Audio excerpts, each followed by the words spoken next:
a check of your Fox 47 forecast. Fox 47 meteorologist Brian Bachman here with another look at your forecast on this Friday evening, a day that certainly has turned stormier with those heavier downpours we had earlier in the day and much more humid. All of that will continue to fuel the potential for scattered thunderstorms this evening and into tonight, as well as again as a cold front sweeps through the area going into the day on Saturday. It will then be dry and very warm continuing into the Sunday through Tuesday period.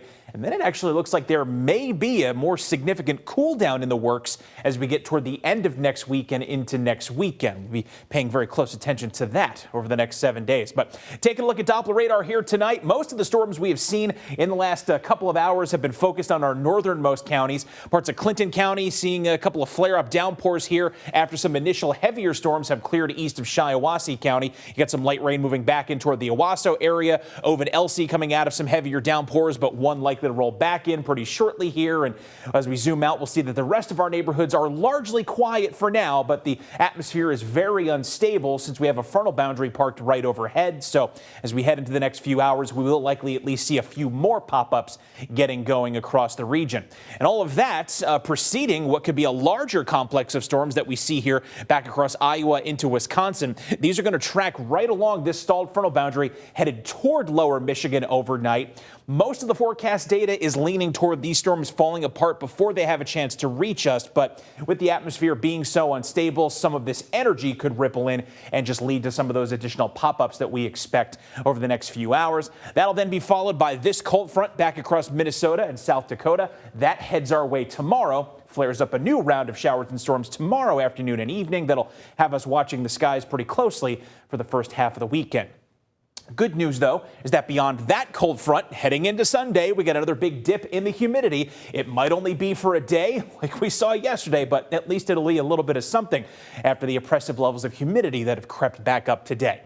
So here's what we're tracking on Futurecast for this evening. Some spotty showers and storms really look like it'll be a late evening arrival for this next flare-up of activity, moving in from our southernmost spots around Coldwater, Marshall, and Battle Creek, then tracking quickly to the northeast and weakening shortly after midnight. We'll then start off with mostly cloudy skies tomorrow morning. Some sunshine will punch through in the afternoon ahead of that advancing cold front. And as early as lunchtime, we could begin to see some scattered showers and storms popping on up. Some hit or miss activity will likely persist through mid-afternoon tomorrow. And then a second round of activity ahead of that cold front comes in around, say, 6 to 9 p.m. tomorrow, tracks east of the region after midnight. And then once those are out of the picture, we'll be on track for a much more quiet second half of the weekend.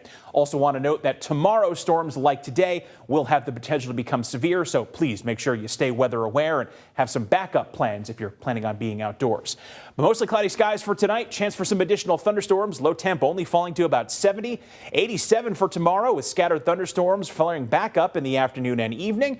But then a dry and quieter second half of the weekend with lower humidity. Partly cloudy on Sunday and a high of 83. We're up to 85 on Monday. Mostly sunny skies, and we'll stay dry on Tuesday, 88. Chance for thunderstorms back in the picture Wednesday and Thursday. But by next Friday, highs could fall to around 80 degrees with lower humidity, and we might even see highs only reach the 70s as we head into next weekend.